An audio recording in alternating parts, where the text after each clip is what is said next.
My wife said, "Let's stay friends during our separation." I agreed. She expected me to keep fixing things and paying bills while she explored her options. Then I took her best friend Rachel to dinner. Suddenly friendship had limits she didn't like. My name is James Cooper, though everyone calls me Jim. I'm 43 years old, and I manage a chain of 3 automotive service centers across Phoenix. It's honest work, the kind where you solve real problems with your hands and your brain. I've built a decent life, a comfortable home, and I thought, a solid marriage. My son Brandon, 15, lives with me full-time. He's from my first marriage to Laura, but that's ancient history now. Laura and I split when Brandon was 3, stayed civil, stayed focused on raising a good kid. We did that part right. Christina, my second wife, she's 37. We've been married for 7 years. She's a graphic designer, works from home, does well enough. When we met, I thought I'd found someone who appreciated stability after the chaos of my 20s. She seemed to value what I brought to the table: reliability, hard work, a steady hand. I was wrong about that last part. That Tuesday, I was replacing the torque converter in my truck. The garage smelled like motor oil and old coffee. My hands were black with grease, and I was focused, the way you get when you're solving a mechanical puzzle. Then I heard her footsteps. She was holding a glass of wine, wearing yoga pants, and that oversized cardigan she loved. She looked relaxed, almost too relaxed for what came next. "Jim," she said, her voice casual, like she was about to ask me to pick up milk. "I've been thinking, maybe we should separate for a while. Take some space. But we can stay friends, right?" I didn't drop my wrench. Didn't even flinch. I just kept turning the bolt, listening to the click, click, click of the ratchet. My wife suggested we stay friends during our separation. The words hung there in the garage air, mixing with the smell of grease and metal. "All right," I said. That was it. 2 words. She stood there for a moment longer, like she expected more. Maybe tears, maybe anger, maybe some desperate plea to work things out. Instead, I wiped my hands on a shop rag and walked past her into the house.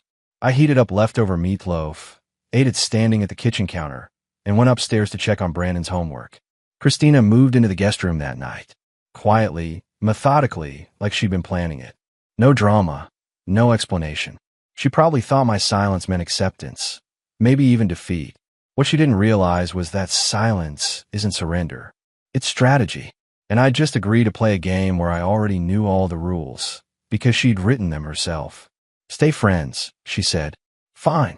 I'd show her exactly what friendship looked like. The first test came 2 days later. I was in the driveway Saturday morning, checking the brake pads on Brandon's hand-me-down Civic before letting him take his driving test next week. My phone buzzed. Text from Christina. "Hey, can you look at the garbage disposal? It's making a weird noise." I stared at the message for a solid minute. Then I typed back. That sounded like something a husband would handle. "We're friends now, remember." 3 dots appeared. Disappeared. Appeared again. Finally. "Seriously? Dead serious." I replied. "Friends don't do home repairs for each other. You might want to call a plumber." I slipped the phone back in my pocket and returned to Brandon's brake job. My son glanced up from where he was watching me work. "Mom texting you?" he asked. He'd started calling Christina Mom about 2 years ago, though she never really embraced the role. Too busy with her freelance projects and her friend group. "Yeah," I said, not looking up. "Just some house stuff." Brandon nodded slowly. He was a smart kid, perceptive. He'd noticed Christina moving into the guest room, noticed the shift in temperature around the house. We hadn't told him anything official yet, but teenagers aren't stupid. "Dad," he said carefully, "are you and Christina splitting up?" I stopped working and met his eyes. "No point in lying. We're taking some space. Figuring things out." "Okay," he said. Then, after a pause, "You seem better, actually."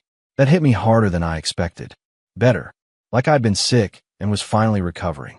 Maybe I'd been. Inside the house, I heard the garbage disposal grinding, then Christina's frustrated sigh. She appeared in the doorway a few minutes later, hair tied back, looking annoyed. "The disposal's completely jammed," she said. "Can you just take a quick look?" I straightened up, wiping my hands.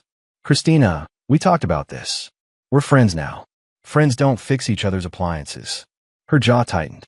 "This is ridiculous." "No," I said evenly. "This is exactly what you asked for. You wanted space and friendship. Friends have boundaries. She stared at me like I'd grown a second head. For 7 years, I've been the guy who handled everything. Leaky faucets, electrical issues, oil changes on her car, furniture assembly, you name it. I'd done it automatically, without asking for credit, because that's what partners do. But we weren't partners anymore. She made that clear. Fine, she snapped, pulling out her phone. I'll call someone. Good idea, I said, turning back to the brake job. She stood there a moment longer, probably waiting for me to crack, to say I was just kidding, to fall back into the comfortable pattern of me fixing her problems. When I didn't, she went back inside. Brandon watched the whole exchange. Dad, he said quietly, you're really not going to help her. I met his eyes. Son, when someone tells you what they want, believe them. Your stepmom wants friendship. Friends don't do free labor for each other. That's the deal she offered, and I'm honoring it. He thought about that, then nodded. Makes sense. It did make sense. Perfect sense. And over the next few days, Christina was going to learn exactly how much sense it made. That afternoon, I went grocery shopping. For one. Well, 1.5, counting Brandon. I bought steak, fresh vegetables, good coffee, the protein bars I liked. Nothing Christina used. No fancy cheese, no organic oat milk, no gluten-free crackers. When I got home, she was in the kitchen, probably expecting me to unload groceries for both of us like I always did. Where's the rest? She asked, looking at my 3 bags. This is it, I said. My groceries. She blinked. What about the oat milk? And the hummus I like? We're friends now, Christina, I said calmly. Friends buy their own groceries. The look on her face was priceless. Christina's work event was scheduled for Saturday evening at our house. She'd been planning it for weeks, some networking thing with her creative agency colleagues. Normally, I'd help set up, play host, make sure everything ran smoothly. Not this time. Friday night, she cornered me in the living room with her event planning notebook. So tomorrow, I'm thinking we can set up the folding tables on the back patio, Christina said, and maybe you can grill some chicken skewers? Everyone loved those last time. I looked up from the carburetor I was rebuilding on a coffee table. Yeah, I brought my work inside. My house, my rules now. I won't be here tomorrow, I said simply. Her pen stopped mid-note. What do you mean you won't be here? I'm spending the evening out. Friends respect each other's space, right? This is your event. Jim, this is our house. Actually, it's legally mine, I said calmly. I owned it before we married. But you're welcome to use it for your party. I'll be back around 10. Her face went through several shades of red. You're seriously going to leave me to handle this alone? You're a capable adult, Christina. You'll figure it out. Saturday afternoon, I watched her scramble. The catering she planned to do herself wasn't coming together. The bar setup looked amateur. She kept glancing toward the garage, probably hoping I'd cave and help. I didn't. At 5:30, I grabbed my jacket and keys. Brandon was already gone to a friend's house. Smart kid. Where are you going? Christina demanded, hands covered in some kind of appetizer mishap. Out with a friend, I said. Have a great party. I drove to Rachel's apartment across town. Rachel Stevens, Christina's best friend since college. The one who'd always been friendly, maybe a little too friendly. The one who'd been texting me the past few days, asking if I was okay, if I needed to talk. She opened the door wearing jeans and a simple black top, hair down, no makeup. Real, not performed. Jim, hey, she said, smiling. Come in. We'd agreed to grab dinner, nothing fancy. Just 2 friends getting Thai food and talking. She'd been divorced 3 years ago, understood what it felt like when a marriage ended quietly instead of explosively. Over pad thai and spring rolls, Rachel asked the question I've been waiting for. So Christina really just asked for space. Just like that. Just like that, I confirmed. Said we should stay friends. Rachel shook her head. That's so Christina. She wants the safety net without the commitment. Well, she's learning that safety nets have limits. Rachel laughed, really laughed. I bet she is. We talked for 3 hours. About life, about work, about how sometimes the person you marry isn't the person you thought they were. It was easy, comfortable. No performance. No walking on eggshells. Around 9, Rachel took a photo of us at the restaurant. Casual, friendly, my arm resting on the back of the booth behind her. Nothing scandalous, but definitely not nothing. Mind if I post this? She asked. I smiled. Not at all. She posted it to Instagram with a simple caption, "Good company, good conversation." I got home at 10:15. The house was a disaster. Half-empty wine glasses everywhere. Food remnants. The kitchen looked like a crime scene. Christina was sitting on the couch, still in her party clothes, scrolling through her phone. She looked up when I walked in. Her expression was cold, calculated. "Nice evening," she asked. "Great, actually." "You." She held up her phone, showing me Rachel's Instagram post. "Want to explain this?" "Two friends having dinner," I said. "That's what we are now, right? Friends? Friends can have dinner with other friends." Her jaw clenched. "That's my best friend, Jim." I said. "Your best friend. You might want to check how good of a friend she really was." I walked upstairs, leaving her with a mess. Literally and figuratively. Sunday morning, I woke up to silence. That heavy, angry kind of silence that fills a house like smoke. Christina's door was closed. Good. I made coffee, started reviewing the books for my auto shops. Numbers don't lie, and lately, they'd been telling me something interesting. Our personal finances were more complicated than I'd realized. Around 10, Christina came downstairs. No makeup, hair messy, eyes slightly red. She'd been crying or hadn't slept. Maybe both. "We need to talk," she said, voice tight. "About." I didn't look up from my laptop. "About you parading around with Rachel. About you humiliating me in front of my friends." Now I looked up. "Humiliating you?" "I had dinner with a friend. You know, that thing you said we should be." "She's my friend, Jim." "So I can't have friends?" That seems controlling for someone who wanted space and independence. Christina's hands were shaking. "This is different, and you know it." "How?" I asked, genuinely curious.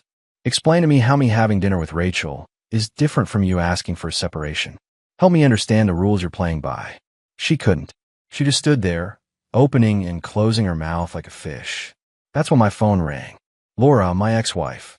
"Hey, Laura." I answered, putting it on speaker. "What's up?" Laura's voice came through clear and professional. She'd always been direct. "Jim, Brandon left his biology textbook here. I'm dropping it off in 20 minutes. That okay?" "Perfect. Thanks." "Also," Laura continued, "he told me about you and Christina's separating. I'm sorry to hear that, but honestly, you seem better already. Brandon said you're more like yourself." Christina's face went white. "Thanks, Laura. I appreciate that. See you in 20. I hung up and met Christina's eyes. Even my ex-wife can see I'm better without this situation. That tell you anything? "Your ex has always hated me." Christina spat. "Laura doesn't hate anyone. She's just honest. Unlike some people." I stood up and grabbed my keys. "I'm going to check on shop number 2. The manager reported some inventory discrepancies I need to review." "We're not done talking," Christina insisted. "Yes, we are. Friends don't owe each other explanations, remember?" I walked out, leaving her standing in the kitchen. As I drove away, I felt lighter than I had in months. Later that afternoon, I sat in my office at the main shop, going through credit card statements I'd pulled from our joint accounts. What I found made my blood run cold, then hot, then cold again. Christina had a separate credit card I didn't know about. Over $23,000 in charges over the past 18 months. Designer clothes, spa treatments, weekend trips with friends, expensive dinners I'd never attended. She'd been living a secret life on credit, probably planning this separation longer than I realized. The house of cards was falling, and I was going to make sure I wasn't buried underneath it. Thursday evening, Christina was waiting for me when I got home from work. She stood in the living room, arms crossed, phone in hand. Behind her, Rachel's Instagram post was pulled up on her laptop screen. "We need to talk about Rachel," Christina said, voice tight. I set down my keys. "What about her?" "You're sleeping with her, aren't you?" "No," I said simply. "We had dinner. That's it." "I don't believe you." I shrugged. "That's your problem, not mine. You wanted space and friendship. Friends are allowed to have other friends." "She was my friend first." "Was," I repeated. Past tense. "Maybe you should ask yourself why she's not reaching out to you anymore." Christina's face flushed red. "You poisoned her against me." "I didn't have to. You did that yourself." I walked toward the kitchen.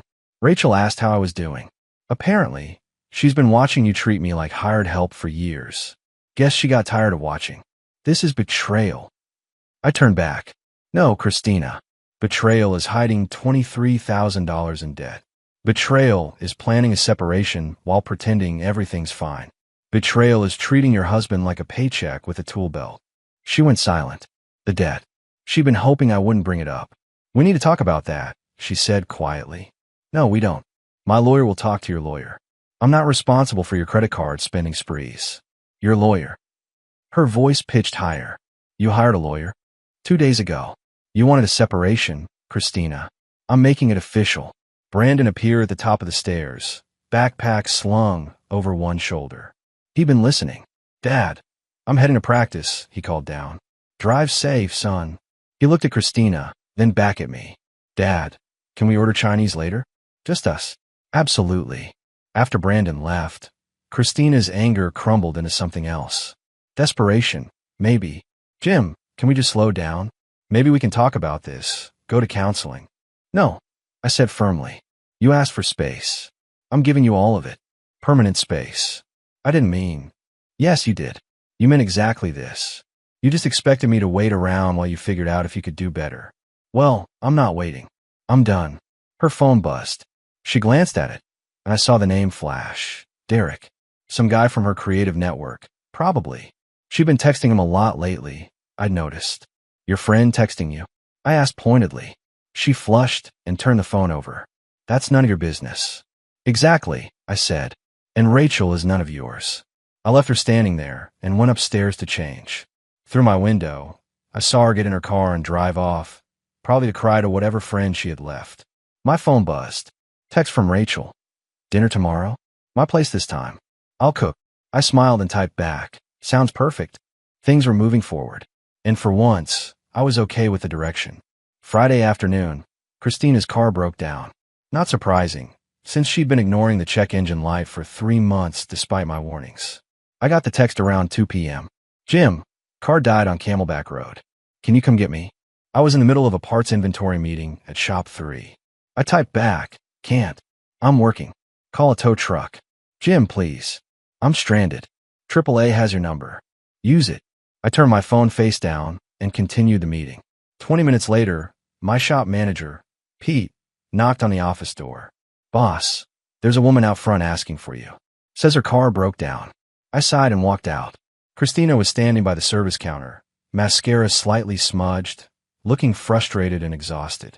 The tow truck said 2-hour wait, she explained. I just need a ride home. Can't help you. I'm working. But, I turned to Pete. Can you call her an Uber on the shop account? Pete nodded. Sure thing. Christina's face fell. You won't even drive me home. We're friends, Christina. Friends don't drop everything for each other. That's what partners do. I pulled out my phone and showed her Rachel's earlier text. Besides, I have dinner plans. With her, Christina said flatly. With her, I confirmed. The Uber arrived 15 minutes later. Christina left without another word, but the look on her face told me everything. She was finally understanding the full weight of what she'd asked for. That evening, Rachel's apartment smelled like garlic and rosemary. She'd made chicken piccata, something I'd mentioned loving weeks ago in a casual conversation. She'd remembered. This is amazing, I said, taking a bite. My grandmother's recipe. Rachel smiled. She always said the way to a man's heart was through properly seasoned food. We talked for hours. About her divorce, about my separation, about how we'd both ignored red flags because we wanted to believe in something that wasn't real. She got it. All of it. Around 9, she brought out coffee and cannoli from that Italian bakery downtown. Jim, can I ask you something? Rachel said, setting down her cup. Shoot. Why now? Why did you finally stop taking Christina's treatment? I thought about it. Because she gave me permission. The moment she said, let's be friends, she released me from the obligation to care more than she did. I stopped fighting for something she'd already given up on. Rachel nodded slowly. She's going to realize what she lost. She already is, I said. But it's too late. Rachel reached across the table and took my hand. Not romantic, not yet. Just connection. Real, honest connection. For what it's worth, she said, Christina never deserved you. I drove home around 11. Christina's bedroom light was on, but I didn't care. I went straight to my room, texted Brandon goodnight, and slept better than I had in months. The next morning, Saturday, I woke up to chaos. Christina was in the kitchen, on the phone, crying. Mom, I know. I just don't understand what happened. I grabbed coffee and headed to the garage. Whatever crisis she was manufacturing wasn't my problem anymore. Brandon found me 20 minutes later. Dad, Christina's mom just told her she's taking her side. I looked up from the engine I was timing. What? Yeah, I heard the whole thing. Her mom said Christina made her bed and now she has to lie in it. Said you were always too good for her anyway. I couldn't help but smile. Even Christina's own mother saw the truth. How's she taking it? I asked. Not well. She's upstairs packing a bag. I think she's going to her friend Derek's place for the weekend. Derek, the guy from her texts. Let him deal with her drama. Good, I said. We'll have a house to ourselves. Brandon grinned. Can Rachel come over for dinner? Smart kid. I'll ask her. That evening, Rachel came over. We grilled steaks, made a salad, and the three of us ate on the back patio under string lights I'd hung years ago. Brandon told stories about his driving practice. Rachel laughed at my terrible jokes. And for the first time in years, my house felt like a home. Christina returned Sunday night to find us watching a movie in the living room. Rachel sitting comfortably on the couch where Christina used to sit. The look on her face was pure devastation. Good. She'd earned it. I found out about Derek on a Tuesday. Brandon came home from school and dropped his backpack with more force than usual. You okay, son? I asked from the kitchen where I was prepping dinner. Christina brought some guy to my school today, he said flatly. To my track meet. I set down the knife. What guy? Derek something. Said he's a creative strategist, whatever that means. He was wearing like 3 necklaces and talked about his startup the whole time. I almost laughed. How'd that go? Mom showed up too. She saw Christina with this guy, and they had words in the parking lot. It was awkward. Laura had gone to Brandon's meet and seen Christina with her new boy toy. This was getting interesting. What did your mom say? She pulled me aside after and said, Your dad deserves better than this circus. Then she asked if you were doing okay. What did you tell her? Brandon smiled. That you're doing great. That Rachel comes over, and you actually laugh now. That evening, Laura called me directly. Jim, I'm not one to get involved, but I saw Christina today with some man-child who looks like he shops at thrift stores ironically. I couldn't help it. I laughed. That's Derek. Her new friend. Friend, Laura repeated skeptically. Right. Well, for what it's worth. She looked miserable trying to impress him, and he looked like he was already planning his exit. Thanks for letting me know. Jim, Laura said, voice softer. I mean this genuinely. You seem different. Better. Brandon says you're actually present now. I am, I admitted. Took me long enough. Well, keep it up. And hey, Brandon mentioned Rachel. She seems good for you. After we hung up, I sat there for a moment. My ex-wife was rooting for me. My son was happier. Rachel made me laugh. The only person miserable was Christina, and that was her own doing. Friday night, Rachel and I took Brandon to his son's game. We got decent seats, ate overpriced hot dogs, and just enjoyed ourselves. Brandon and Rachel got along effortlessly. She asked him about school, actually listened to his answers, treated him like a person instead of an obstacle. On the way home, Brandon fell asleep in the back seat. Rachel looked over at me. You've got a great kid, she said. Thanks. He likes you. I like him too. She paused. I like this. All of it. I reached over and took her hand. Me too. When we got home, Christina's car was in the driveway. Through the window, I could see her and Derek arguing. His body language was all defensive, hands up, backing toward the door. We walked in just as Derek was leaving. He brushed past us, practically running to his car. Christina stood in the kitchen, makeup smeared, holding a wine glass. Have a good evening. I asked mildly. She glared at Rachel, then at me. He left, just like that. Said I was too intense, and he wasn't looking for anything serious. Rachel squeezed my hand, then said, I'll wait in the car. After she left, Christina turned to me. Are you happy now? Watching me fall apart? No, I said honestly. I'm just indifferent. Your choices, your consequences. That should be me, she whispered, gesturing toward where Rachel had stood. We should be going to games together, being a family. We could have been, I said, but you chose different. You wanted space, wanted friendship, wanted to see what else was out there. Well, you found Derek. How'd that work out? She had no answer. I walked back outside to Rachel, leaving Christina alone with her choices. Monday morning, my attorney called. Jim, we're ready to file. I've drafted the separation agreement. Given the house is yours, the debt is hers, and you have clear documentation of separate finances, this should be straightforward. Do it, I said. The papers were served Tuesday afternoon. Christina received them at home, signed for them, then immediately called me at work. You're really doing this, she said, voice hollow. Yes. Just like that. No discussion. No trying to work things out. Christina, you ended this marriage the day you asked for space. I'm just making it official. What about the house? Mine. Owned it before we married. The car. Which one? Your Prius is yours. My truck is mine. What am I supposed to do? Her voice was rising, panic setting in. Figure it out. Like an adult. You've got 60 days to find a new place. 60 days? Jim, I can't afford. Not my problem. You wanted independence. Here it is. She hung up without another word. I went back to my work. That evening, I came home to find Christina packing. Not everything, just some clothes and essentials. She was moving to her friend Kelly's place temporarily. Couldn't afford her own apartment yet. The business is doing well, I said, watching her pack. She turned, hopeful for a moment. My accountant says we're up 15% this quarter. Finally got that expansion deal I wanted. Her face fell. She'd always dismissed my business ambitions, said I was thinking too small. Now that business was securing my future while she scrambled for stability. Good for you, she said bitterly. It is good for me. Turns out when you're not constantly stressed about your home life, you perform better at work. Brandon came home, saw the suitcases.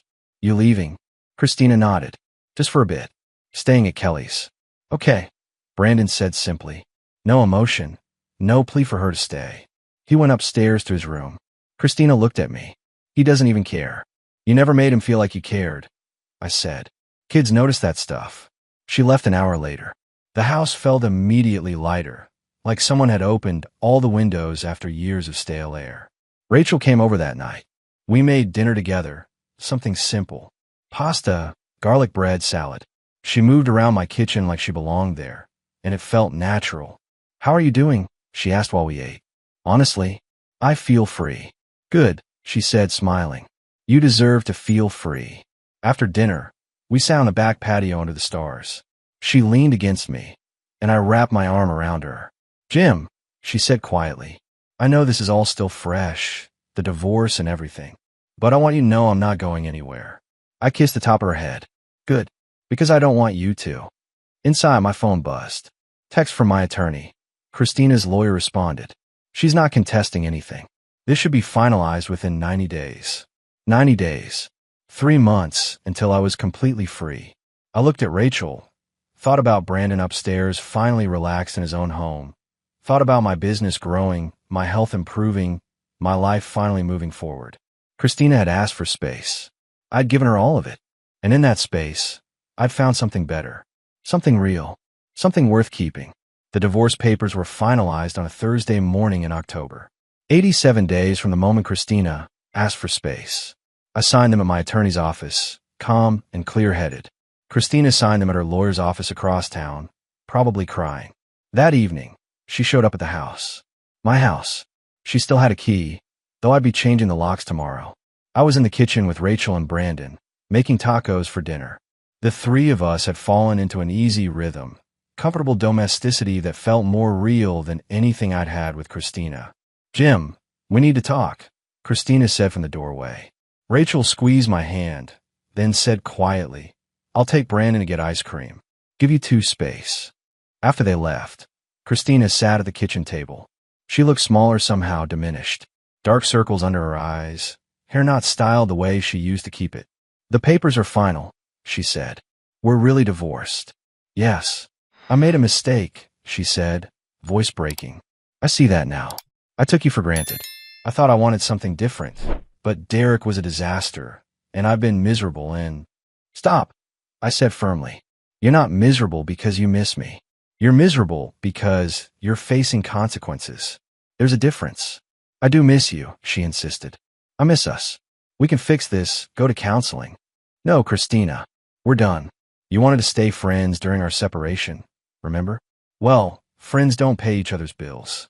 Friends don't fix each other's problems. And friends definitely don't get back together after one of them burns everything down. She stood up, desperate now. I'll change. I'll be better. I'll appreciate you. You had 7 years to appreciate me. You chose not to. I leaned against the counter. Rachel appreciates me. She shows up. She asks about my day and actually listens. She treats Brandon like he matters. Everything you didn't do, she does naturally. Christina's face crumpled. You're really choosing her over me? I'm choosing myself. Rachel's just smart enough to choose me too. She grabbed her purse, crying openly now. At the door, she turned back one last time. I hope you're happy, she said bitterly. I am, I replied honestly. For the first time in years, I actually am. She left. I changed the locks that night. For months later, everything had settled into place. The divorce was final. Christina had moved to Tucson for a fresh start, and I'd bought out her minimal interest in some shared items for far less than she'd hoped. Brandon got his driver's license and a partial scholarship for track. Laura and I maintained our cordial co-parenting relationship, and she'd even had coffee with Rachel once, giving her seal of approval. My business expanded to a 4th location. That 15% growth turned into 23%. I hired 2 new managers, finally had the bandwidth to take actual vacations. It was a Saturday morning in February when I asked Rachel to take a walk with me at Papago Park. Brandon was at a track meet. The weather was perfect, and I'd been carrying a small box in my pocket for 2 weeks. We climbed to the top of the buttes, looking out over Phoenix. The city stretched out beneath us, vast and full of possibility. Rachel, I said, turned to face her. You know what you said once? About showing up because you want to, not because you need something. I remember, she said, smiling. You've shown up every day for 6 months. You've been patient with my mess, kind to my son, honest about everything. You've made me remember what it feels like to be chosen, not just tolerated. I pulled out the box and opened it. Simple ring, nothing flashy, but quality. Like her. I'm not asking you to save me. I'm asking you to build something with me. Marry me. Her eyes filled with tears, but she was smiling. Yes, absolutely yes. Brandon was thrilled when we told him. Laura sent her congratulations. Even my business partners noticed I was happier, more focused. Christina sent a text when she somehow heard the news. I hope she realizes what she's getting. I replied simply, she does. That's why she said yes. We got married that summer, small ceremony, just family and close friends. Brandon was my best man. Laura came and genuinely celebrated with us. Standing at the altar, watching Rachel walk toward me, I thought about how Christina's request for space had been the best gift she'd ever given me. She thought she was pausing our marriage to explore her options. Instead, she'd freed me to find someone who didn't need convincing that I was worth staying for. My wife suggested we stay friends during our separation. I said yes. Then I started dating her best friend, and she realized friends don't pay each other's bills, fix each other's problems, or wait around while someone decides if they're worth it. Christina had wanted friendship. I gave her exactly that. Nothing more, nothing less. And in doing so, I found everything I'd been missing.